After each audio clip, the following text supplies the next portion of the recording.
Hi everybody, Baking with Barb WI is on the air again today. How is everybody? We in the state of Wisconsin technically are open and a lot of people aren't isolating anymore. Don't agree with that, totally. I'm sure that you probably have all heard the bars are full. Not quite sure how that's going to happen with everybody in the future, but hey, you know, to each his own, I guess, right? I'm not even totally sure what day it is today. It's either Tuesday or Wednesday. I'm thinking it might be Tuesday. I want to say hi to Miss Molly today. She's the little one that wears the crowns, and you will see that I do have my really glitzy crown on today because it's just necessary to have that feeling that it gives to everybody, as well as, you know, I've got one of my glitzier tops on, which I think is totally appropriate in the kitchen. I have no issue with that. I do have a question for everybody today. Little pet peeve of mine. Why do they put these little white things on bags instead of a twisty? I don't understand. I hate these things. I hate them. What was it they were on? This was on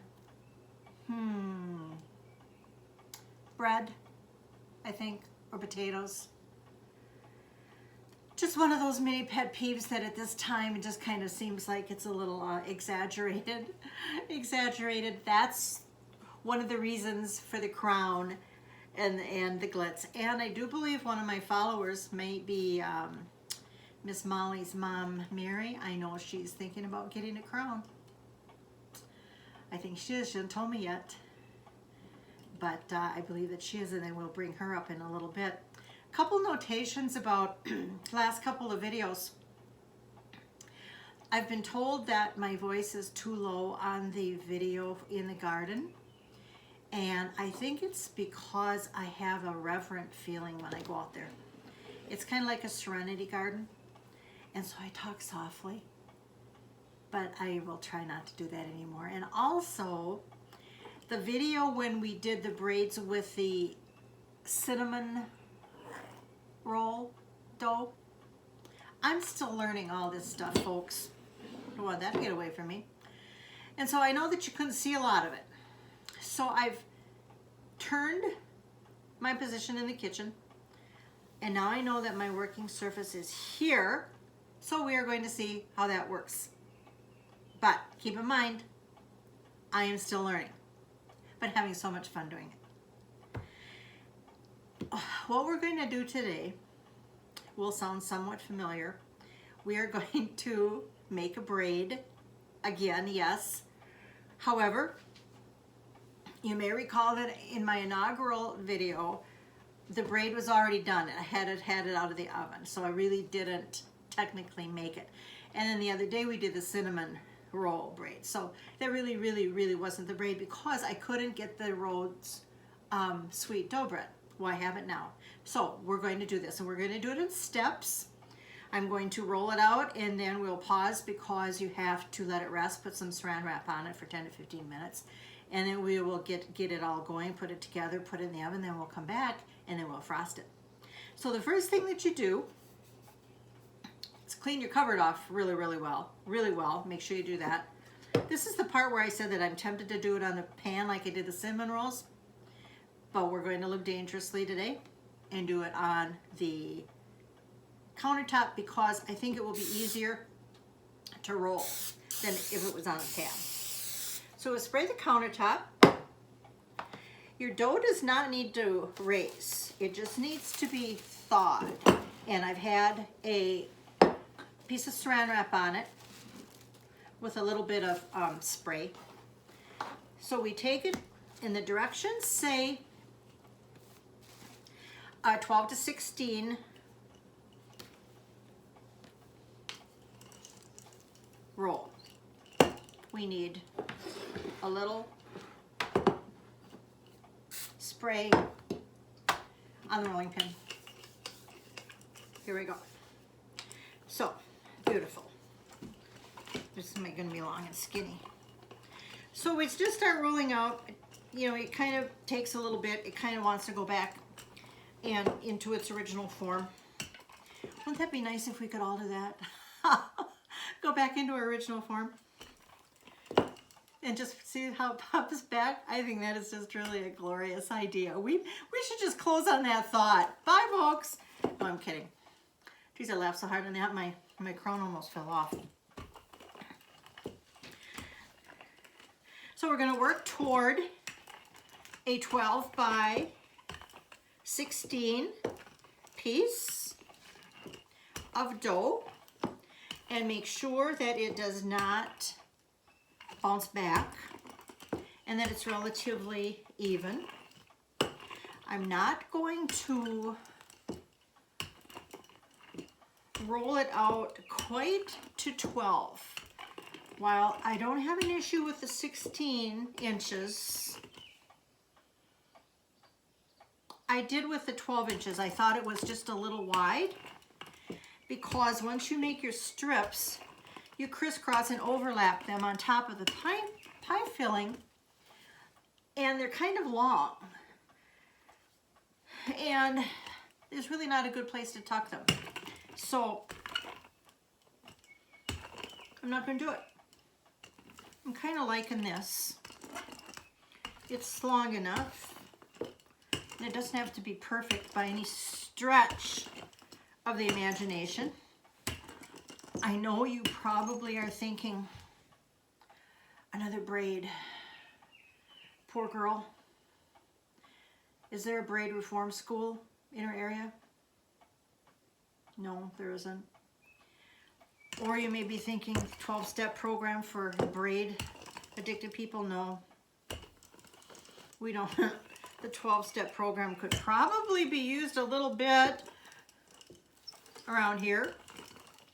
All right, I think I'm going to quit. It's a little thicker on one end, this end, than this end. But I don't think that matters. Let's just put it this way. It's not going to matter to me right now. So the next thing I'm going to do, this kind of came back though. See how that does? It snapped back. We're going to put a piece of saran wrap on this now. And as the directions say, let it rest. I personally don't need a piece of saran wrap on me when I rest, but we will do this for 10 to 15 minutes. And then we are going to come back, and the flavor today is peach.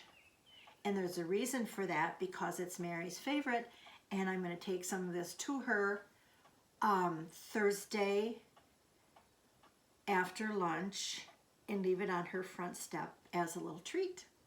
Won't that be fun? She will be thrilled. So I'll be right back once our dough has rested for 10 to 15 minutes. We are back. I believe our dough has probably rested sufficiently. A little nap. Take the saran wrap off. And we will put our filling on. Filling goes down the middle of it. And I'll tell you something that I think I was doing wrong before, is I was cutting my strips first and then filling. This time I'm going to put the pie filling on it, and then cut my strips, thereby ensuring maybe less of the leakage from where the strips are.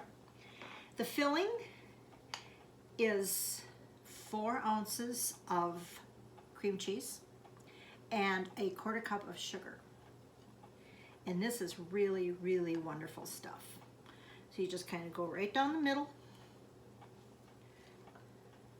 all the way to the end, or almost, not quite to the end, because on the ends we fold them up. And so you want to have a little bit of area there that's not full of either this filling or the pie filling. Bring that down just a little bit here, spread it out a little bit up here.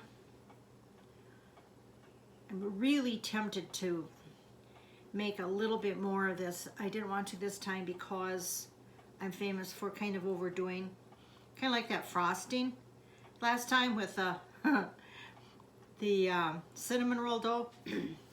I know there was too much frosting on there, but it was really so good. So here we have our peach pie filling.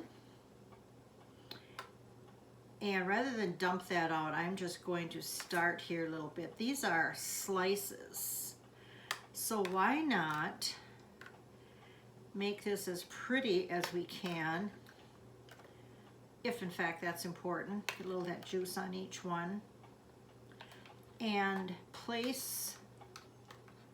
position the slices all kind of horizontally rather than just kind of dump. You know, I didn't think we were going to use this whole can. Oh, it's almost like a nectar in here. I've never made a peach pie. Kind of makes me want to.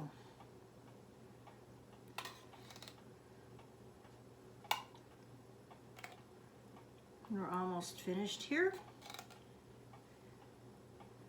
And I think, oops, I'm going to get another bigger piece. I'm going to fill in one gap here with a slice. Maybe I won't. There we go, right there. Put a couple spoonfuls of the juice or whatever you call it here on top, but not all. I'm going to be smart. And I forgot a knife.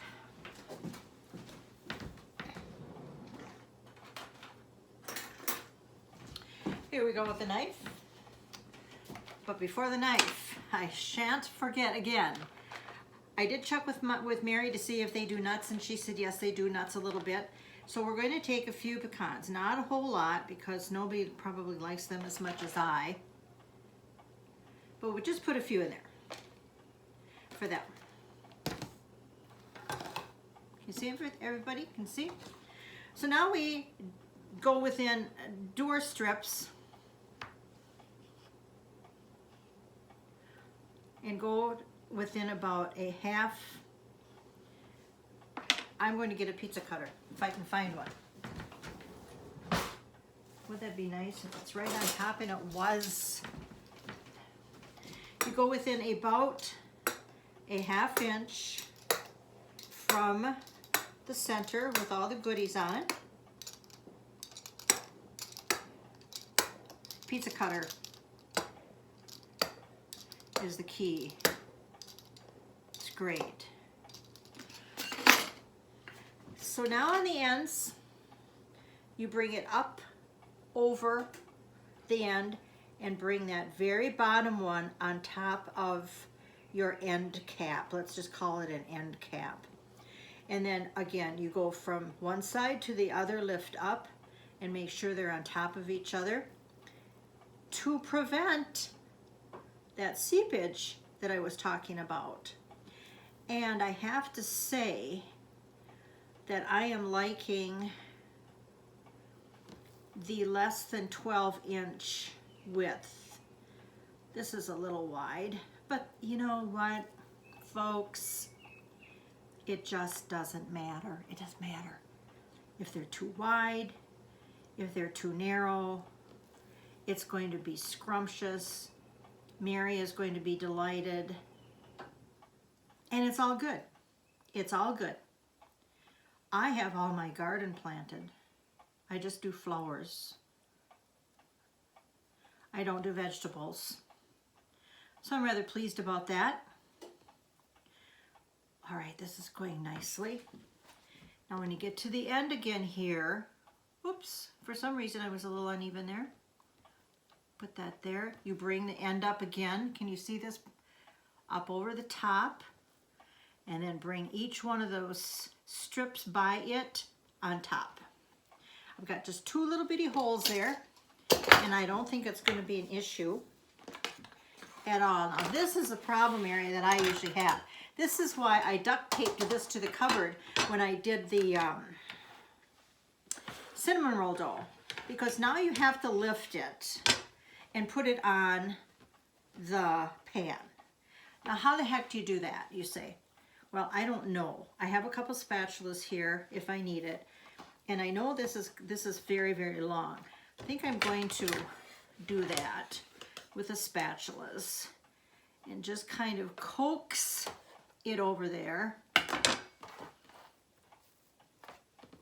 I'm opening up some seams that I didn't want to do,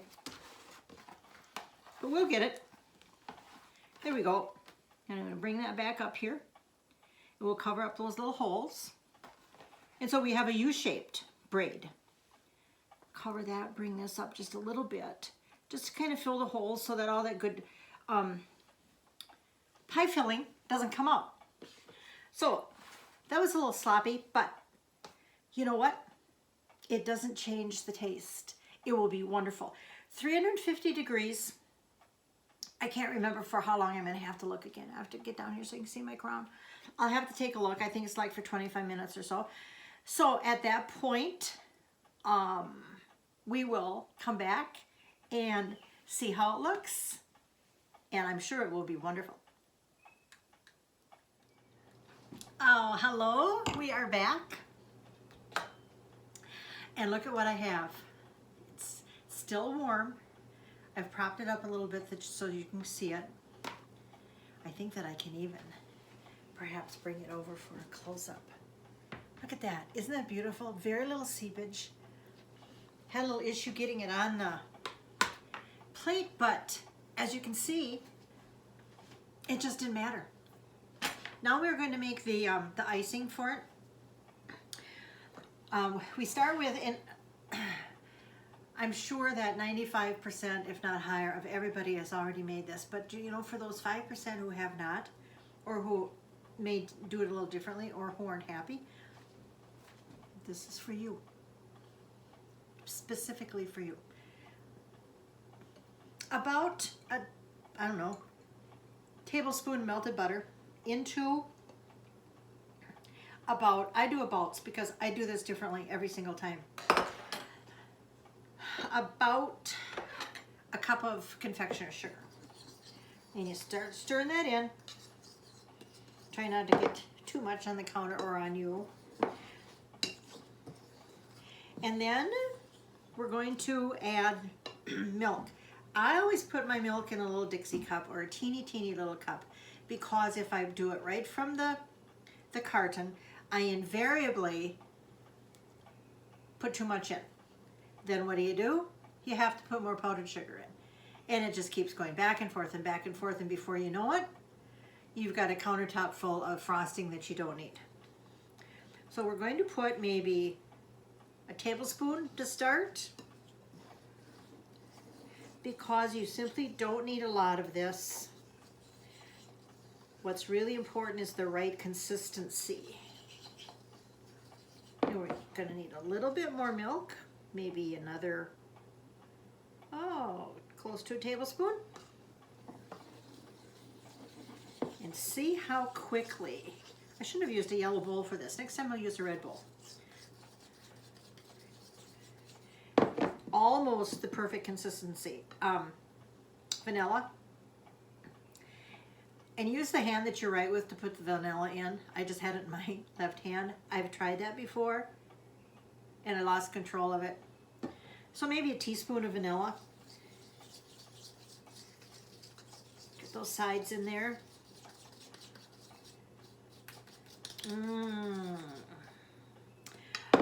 A hair more milk, maybe I don't know, teaspoon?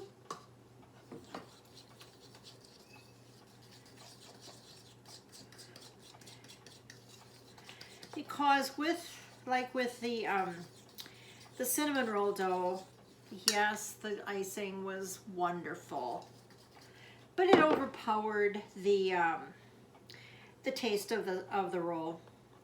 You don't want to gob it on there so much that you lose the taste of the peaches. I'm going to bring this over. You see that consistency? I'm actually going to put another couple drops of milk in because we want it runny enough. See, I can't even talk when I pour that milk in there. I don't dare move. I hardly dare breathe because I usually put too much in. But you want the consistency to kind of drip down the sides. And while I'm stirring this up, I'm curious, has anybody looked into buying a crown? Hey, I get mine on Amazon. I'm not paid to say their name, but that's where I get them. They're not expensive. Makes you feel wonderful. And you know what else I have found about wearing a crown? Is you have to always hold your head up, or that crown is going to fall off. Think about that, ladies. You could get one to wear around the house. But if it doesn't work into your schedule or your lifestyle, pretend that you have one on. Just pretend and walk with your head real, real high. Now, let's drizzle some icing. I just take it right from the spatula. You want this a little warm. You don't want it completely cooled. Oh, that is lovely. And I just kind of let it come down, just let it drizzle off. You can touch it a little bit here and there. It's not coming off the spatula. Sometimes I even put a fork in there and I do it with the fork. And then it kind of drizzles down through the tines. That'd be a good name for a song. Drizzle down through the tines. I can hear a country singer singing that. Oh, this is going to be just perfect. Really, really, really perfect. Just the right amount of icing. A little more down on this end, so we'll use what we have on that.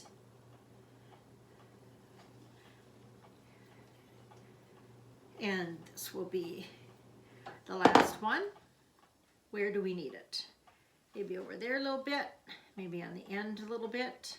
Those ends stayed just as tight as they could with no issue. And honestly, I had one teeny little spot with a little seepage, but nothing that was too much. So take a look at that. Isn't that just beautiful? I don't want to cut into it yet, as my Arizona grandson suggested I do, because it is still warm. And I'm afraid that, oh, this is drizzling nicely down onto the pan too. I'm afraid that the filling might spill out because it is warm. Wasn't that great fun? We finally did a braid. We did it correctly. We did it with the right dough, and we did not overdo with the icing on it.